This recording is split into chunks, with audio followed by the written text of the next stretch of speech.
Merci beaucoup, Madame la Présidente. Monsieur le Président de la Commission de la CEDEAO, chers collègues, bonjour. Monsieur le Président, depuis quelques jours ici, nous écoutons les rapports des différents pays. Tous les pays disent qu'ils ont des problèmes de santé. Tous les pays disent qu'ils n'arrivent pas à nourrir leur population. Tous les pays disent qu'ils ont des problèmes d'école. Tous les pays, même là où il y a les djihadistes des États-Unis, même là où il y a l'armée française, disent qu'ils ont des problèmes de sécurité. Je n'entends pas dans le rapport des réponses à ces problèmes. Je n'entends pas dans ce rapport une prise en charge de ces problèmes. Monsieur le Président de la Commission de la CEDEAO. Monsieur le Président de la Commission, c'est hier, dans la journée, il y a moins de 24 heures, que nous avons reçu votre rapport de plus de 80 pages. Vous comprendrez qu'il y ait eu, dans un premier temps, 16 inscrits. Vous voyez, il y a 36 présents sur le total des députés de la CEDEAO. La CEDEAO n'est plus attrayante, même pour ses membres, même pour ses députés. Monsieur le Président, je voudrais savoir, est-ce que ce sont les services du Parlement ou vos services qui ont fait que c'est à moins de 24 heures que nous avons reçu ce rapport? Parce que si nous voulons bien travailler, ce ne sont pas de bonnes conditions pour que les députés puissent prendre connaissance de ce rapport et puissent contribuer du mieux qu'ils peuvent, d'accord, aux politiques, en fait, communautaires. Monsieur le Président, vous avez dit qu'un peu plus de 85%, que les recettes des prélèvements communautaires financent un peu plus de 85% du budget de la CEDEAO. D'où viennent les 15%? D'où viennent les 15 autres pourcents? Monsieur le Président, notre CEDEAO va bientôt avoir 50 ans. Ce sera l'année prochaine, un demi-siècle.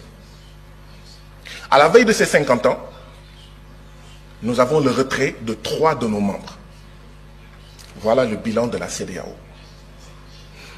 Nous nous attendons à avoir un discours d'électrochoc, mais pas un discours qui nous fait rester dans notre sommeil. Monsieur le Président, une CEDEAO qui pousse ses membres à assassiner ses artisans, ses paysans, ses jeunes, ses femmes, envoyer ces jeunes dans le désert du Sahara, dans la mer Méditerranée ou l'océan Atlantique, qui pousse ses membres à assassiner leurs petites et moyennes entreprises, en poussant ces États membres à signer les accords de partenariat économique entre l'Union européenne et l'Afrique de l'Ouest. Et tout le monde savait que les accords de partenariat économique, c'est la possibilité pour 85% des marchandises de 27 États de l'Union européenne d'entrer dans nos pays sans payer de droits de douane. Comment est-ce qu'on va régler la problématique du chômage? Comment on va régler la problématique du Sénégal où le taux de mortalité des petites et moyennes entreprises est de 64%? Et je suis persuadé que c'est à peu près pareil dans tous nos pays. Mais cette CEDEAO-là, c'est elle en réalité qui pousse notre jeunesse à essayer de traverser la mer Méditerranée et à prendre les pirogues à l'assaut de l'Europe forteresse. Nous ne voyons pas de changement. Cette CEDEAO qui pousse nos pays à maintenir les bases militaires françaises, à accueillir les djihadistes et d'autres armées d'occupation, parce que cette CEDEAO ne nous aide pas, n'aide pas nos pays, comme le Mali, comme le Burkina, comme le Niger et comme d'autres pays, à faire face à la sécurité. Voilà ce que c'est que la CEDEAO. Mais qui va rester dans un mariage pareil? Un homme et une femme sont mariés. L'homme prend ses bagages et part. La femme dit à son mari, tu vas revenir par la force, viens. Non, c'est de dire, mon mari, pourquoi veux-tu t'en aller? Et on pose les problèmes. Je ne sens pas cette démarche, Monsieur le Président. Et nous devons aller vers cette démarche. Refondation ou mort de la CEDEAO. Voilà où on en est aujourd'hui. Transformation structurelle ou mort de la CEDEAO. Changement profond ou mort de la CEDEAO. Voilà où nous en sommes, Monsieur le Président. Si on ne fait pas ça, la jeunesse de l'Afrique de l'Ouest, dans les villages, dans les quartiers, ne veut plus de ça. dit que cette CEDEAO est une CEDEAO des chefs d'État et non des peuples. Et ça ne sert à rien de dire non, non, non, non, non, non, non. Il faut changer par les actes. Que cette CEDEAO soit une CEDEAO des peuples, que ça soit attrayant. Madame la Présidente, j'aurais suggéré qu'il y ait un minuteur.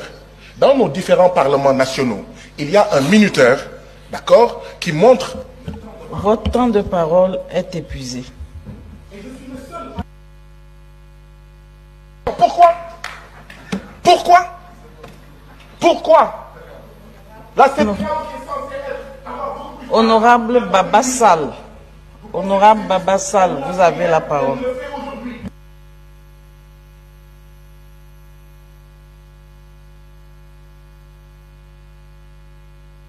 Démocratisme, que les gens sortent de la CEDEAO, que les gens sortent de la CEDEAO. Honorable Baba Sall.